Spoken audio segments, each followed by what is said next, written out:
in today's video, we're going to be talking about Disney's opening and how it went and what the feedback has been.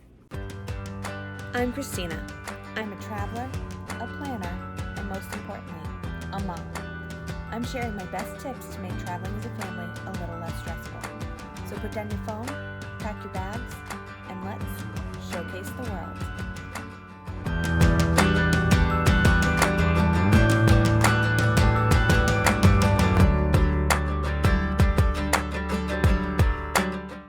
Walt Disney World is open. I am so excited. I can finally start planning vacations to Disney World again. You can book 2020 and 2021 vacations. So it's just so exciting to be able to do what I love again. But I wanted to record a video talking about the response to the opening and, kind of tell you what has been going on to help you make a decision as to whether you're comfortable traveling. I'm not going to say whether or not you should or shouldn't travel right now, but I am going to give you all of the information so you can make the best decision for you and your family. So the first thing I want to say is the response to the opening has been incredible. Everyone is feeling super comfortable at Walt Disney World. They think that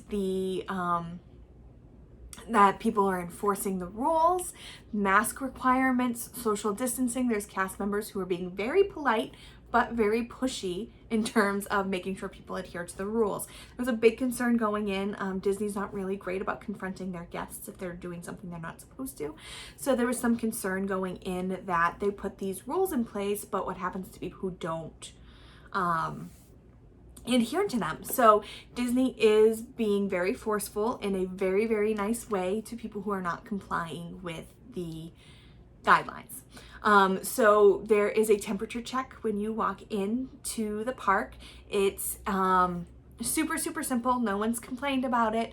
There have been some people who, the trams aren't running from the parking lot to the park entrance, so people are getting really hot walking between the two. There's a cool down tent for you. So if your temperature is a little high and above what Disney's restriction is, they'll let you go into a cool down tent. It's a tent with a nice fan. It will let you cool down for about 10 minutes and then they'll take your temperature again. So don't worry about the Florida heat changing your temperature. They do give you the opportunity to cool down before testing you again before they turn you away.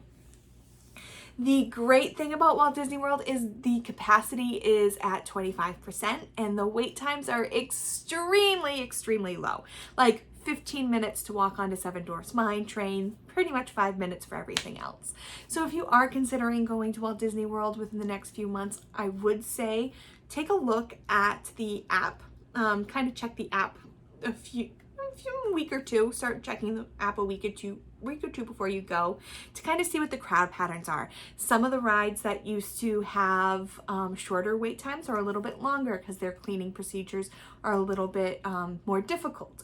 So some things are a little slower, some things are a little faster, like Flight of Passage. You can walk right onto Flight of Passage. So completely depending on what the cleaning procedures for the ride vehicles are. So something like Thunder Mountain is a little bit harder to clean, so that takes a little bit longer than you'd normally be used to. So look for a week or two before going and kind of come up with your game plan then. What has longer wait times in the afternoon you're going to want to do first thing in the morning. Another great thing about Disney's opening is first thing in the morning isn't 6 a.m. anymore.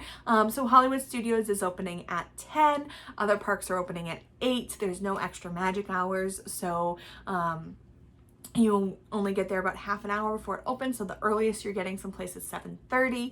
So doing rope drop, if you are not an early morning person, is a little bit easier than it used to be. They're also having very low wait times in the evening because people are getting in and they're doing everything they want to do, so they don't necessarily have to stay there as long as they used to be able to do everything they wanted. So wait times in the evenings have been low, and there's no park hopping, so you can't go to Magic Kingdom in the morning and Epcot in the afternoon. So that kind of makes the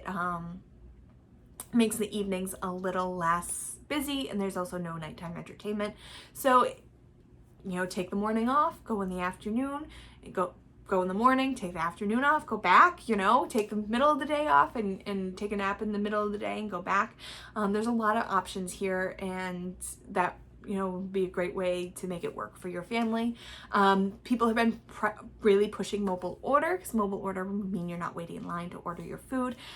I've used mobile order since they introduced it a few years ago. I think it saves a ton of time. It makes so much sense.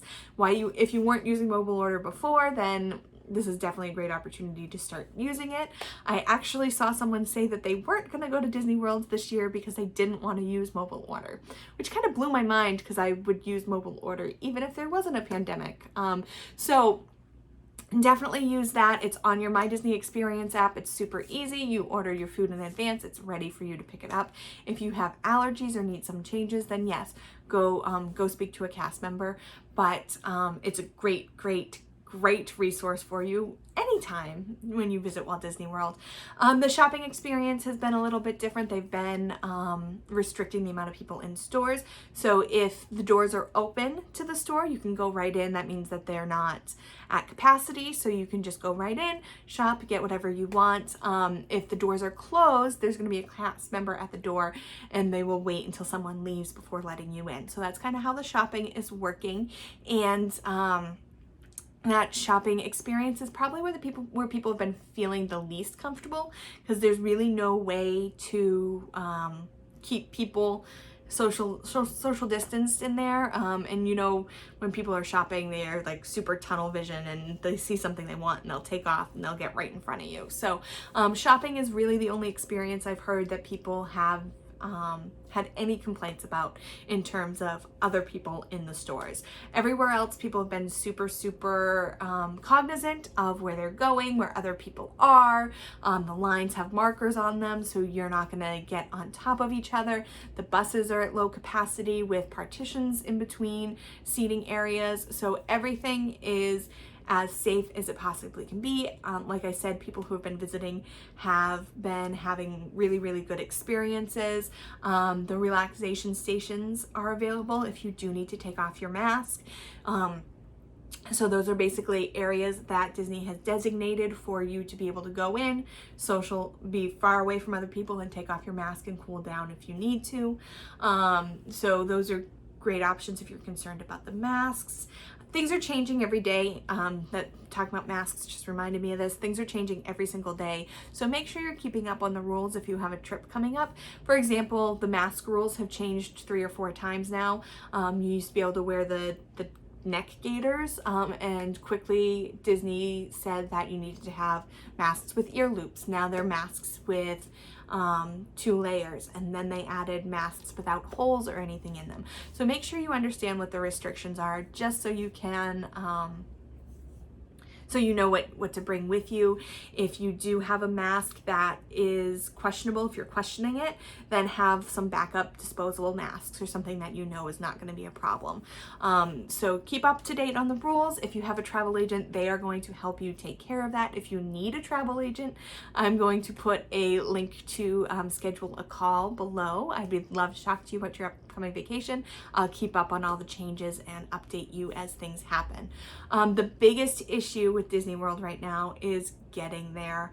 All of the people that I've been following who have visited Walt Disney World, who are not locals, there's been a lot of locals visiting, but people who are not locals have had great things to say about the Orlando resort, how efficiently the Orlando resort is operating.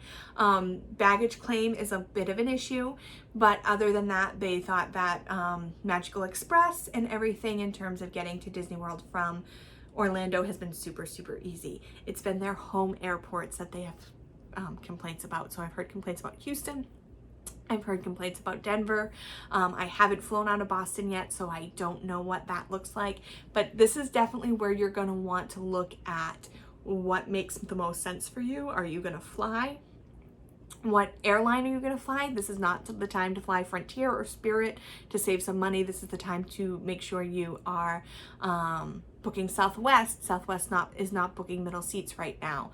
So understand what you're comfortable with in terms of flying, and book an airline who has those restrictions in place. Or think about driving. It's really, really hard when you're coming from the Northeast, because do you fly and expose yourself and your children on an airplane, or do you drive and have to stop for an overnight or stop to get gas and eat at some of these states that have surges? I know we're seeing really, really big numbers in Florida right now. A lot of those are in the Panhandle or in the Miami area. So we're not seeing a ton of surge in Orlando, so that wouldn't be a huge concern to me. It would be actually getting to Walt Disney World. Once you're in Walt Disney World, things are really, they're doing really, really great things to keep their guests and their cast members safe. Again, everyone who's been able to visit has had wonderful, wonderful things to say about how Disney is handling everything. It's just trying to figure out, is it safe for you to get there? So right now it is August. I'm not quite ready to visit from Boston just yet. We are planning a trip in October. I don't know whether that's going to happen or not. It depends on how things continue to trend. So that's kind of my 2 cents. I'm really excited Disney's open. I'm really excited people who are within a little bit closer driving distance than I am are able to visit and able to enjoy the parks. I really hope I get down there within the next few months to be able to experience the parks this empty. It's never going to be this empty ever again. So really exciting, but also there's a lot of concern and cautions. Only you know what's best for you and your family, but if you do want to talk about your 2020 vacation, I am booking 2020 and booking 2021. I think that a lot of these restrictions are going to be in place until about March, and then we're booking through September. So I think next summer we're going to be able to see some of the things come back. And you know what, this is going to be a whole different discussion. Make sure you subscribe for my thoughts on 2021 and visiting Walt Disney World in 2021, and I will do that in a separate video because I'm sure that that's going to be really long. So subscribe, and I will talk to you guys about 2021 in a few weeks. Need help planning your next family vacation? Visit us at showcasetheworld.com to request a quote or schedule a free vacation consultation. Want more great travel tips? You'll find those there too.